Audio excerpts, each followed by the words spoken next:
قانون کی حکمرانی کے ساتھ ساتھ لوگوں کی اخلاقیات کے تمام حقوق ہر پاکستانی شہری کو حاصل ہوں گے، یعنی ہر پاکستان اپنی لائف کو ایکسرسائز کرنے کے لیے مکمل طور پر آزاد ہے، وہ فری ہے، خواہ وہ مسلم ہے یا نان مسلم ہے، اس سے کوئی فرق نہیں پڑتا، ریاست کی نظر میں وہ اس کا باشندہ ہے اور ریاست اس کے حقوق کی حفاظت کرے گی۔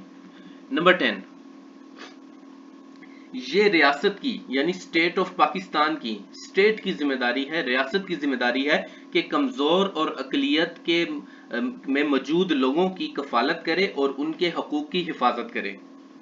نمبر 11، عدالت کو کام کرنے میں مکمل آزادی ہوگی۔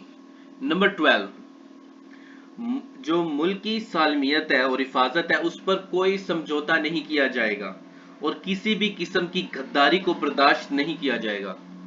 نمبر 13، پاکستانی قوم بحیثیت قوم اپنی ذمہ داریاں ادا کریں گی اور عالمی امن و امان میں ہمیشہ اہم کردار ادا کریں گے، اور پاکستان امن و امان کو پروموٹ کرتا ہے اور جو عالمی امن و امان ہے اس میں ہمیشہ اپنا کردار ادا کرے گا۔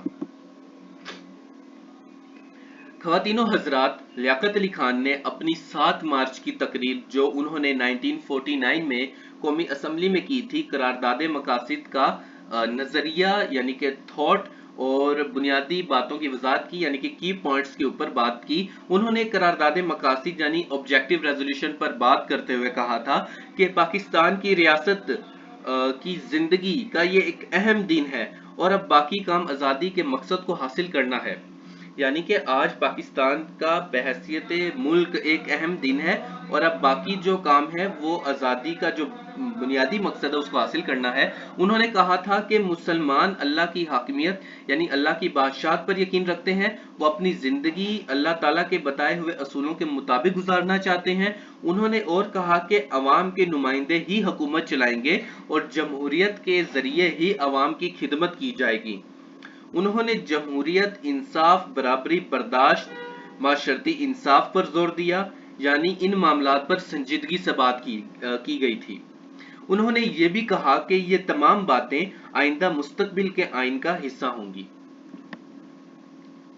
محترم خواتین و حضرات، قومی اسمبلی میں بحث و مباحثہ جاری ہوا تو ایک غیر مسلم شخص یعنی اقلیت کے رہنما نے کہا کہ پہلے عوامی سطح پر اس پر بات چیت کی جائے، پھر اس کو قومی اسمبلی میں پیش کیا جائے۔ اقلیت کا رد عمل قرارداد مقاصد کو لے کر اچھا نہ تھا۔ اس بات کو سریش چندرا چٹوپادھیائے نے سپورٹ کیا۔ ان کا کہنا تھا کہ قرارداد مقاصد میں چند تبدیلیاں ہونی چاہیے اور ان کے مطابق بہت سارے جو بنیادی حقوق ہیں وہ بنیادی حقوق کی کمیٹی کے پاس موجود ہیں، تو قرارداد مقاصد کو میں یہ کیوں کر پیش کیے گئے اور قرارداد مقاصد پر اور زیادہ کام کرنے کی ضرورت ہے۔ انہوں نے کہا کہ قرارداد مقاصد مذہب اور سیاست کا مجموعہ ہے اور یہ آئندہ بننے والے آئین میں پیچیدگی پیدا کر سکتا ہے۔ انہوں نے کہا کہ قرارداد مقاصد کو پڑھنے اور سمجھنے کے لیے ہمیں وقت درکار ہے، یعنی کہ انہوں نے اس کو سمجھنے کے لیے وقت مانگ لیا۔ محترم خواتین و حضرات، اس کے علاوہ دوسرے رہنما نے بھی اس سلسلے میں بات چیت کی، جن میں جے این مندال صاحب نے کہا کہ علماء کرام کیوں ریاست کے معاملات میں اثر انداز ہو رہے ہیں جبکہ ہندوستان میں پنڈت موجود ہیں اور وہ ریاستی معاملات میں مداخلت نہیں کر رہے۔ اس کے علاوہ بھوپندرا کمار نے کہا کہ اگر جناح زندہ ہوتے تو قرارداد مقاصد کبھی بھی اس صورت میں پیش نہ کی جاتی۔ ہمیں کچھ ایسا کرنے کی ضرورت ہے جو ہماری قوم کو اندھیرے کی طرف نہ لے جائے بلکہ روشنی کی طرف لے کے جائے۔ اس کے علاوہ باقی نمائندوں نے بھی اس پر بات چیت کی اور بہت سے الفاظ پر اعتراضات کیا کیونکہ ان کو لگتا تھا کہ یہ الفاظ غیر مناسب ہیں اور ان کا کوئی لاجیکل آرگومنٹ نہیں بنتا۔ محترم سامعین، میاں محمد افتخار الدین وہ واحد مسلم رہنما اسمبلی میں موجود تھے جنہوں نے قرارداد مقاصد پر اعتراض کیا۔ انہوں نے بہت سے الفاظ کے استعمال پر بھی اعتراض کیا کہ وہ کوئی مقصد نہیں رکھتے۔ انہوں نے کہا کہ قرارداد مقاصد صرف مسلم قوم کی نمائندگی اور ترجمانی کرتی ہے جبکہ پاکستان کے 7 کروڑ لوگوں کی ترجمانی ہونی چاہیے۔ اور دوسری طرف باقی مسلم رہنماؤں نے قرارداد مقاصد کے حق میں دلائل دیے، جن میں ڈاکٹر اشتیاق حسین قریشی، مولانا شبیر احمد عثمانی، سردار عبدالرب نشتر، نور احمد، بیگم شائستہ، محمد حسین اور باقی مسلم رہنما شامل ہیں۔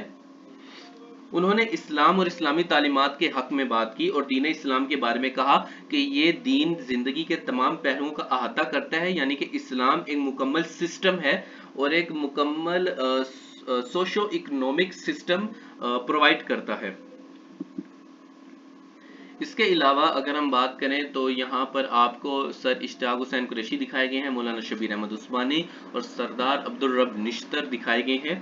اور اگر ہم آگے دیکھیں تو ہمارے پاس بیگم شائستہ موجود ہیں، یہ بنگلہ دیش سے بلونگ کرتی، یعنی کہ بنگال سے بلونگ کرتی تھی۔ محمد حسین موجود ہیں اور میاں محمد افتخار الدین موجود ہیں۔ یہ میاں محمد افتخار الدین اکیلے مسلم رہنما تھے جنہوں نے قرارداد مقاصد پر اعتراض کیا تھا۔ اور خواتین و حضرات، بہت زیادہ بحث و مباحثے کے بعد، ڈیبیٹ کے بعد آخرکار 12 مارچ 1949 کو قرارداد مقاصد منظور کر لی گئی تھی۔ ویسے اس نے اقلیت کے ذہن میں اکثریت کے لیے تھوڑی بدگمانی پیدا کی تھی کہ ان کو لگتا، یعنی کہ مائنورٹی جو میجورٹی ہے اس کو لے کر تھوڑی پریشان ہو گئی تھی۔ یہ بات درست ہے کہ یہ قرارداد مقاصد یعنی آبجیکٹو ریزولوشن آج تک پاکستان میں مکمل طور پر نافذ نہیں ہو سکی۔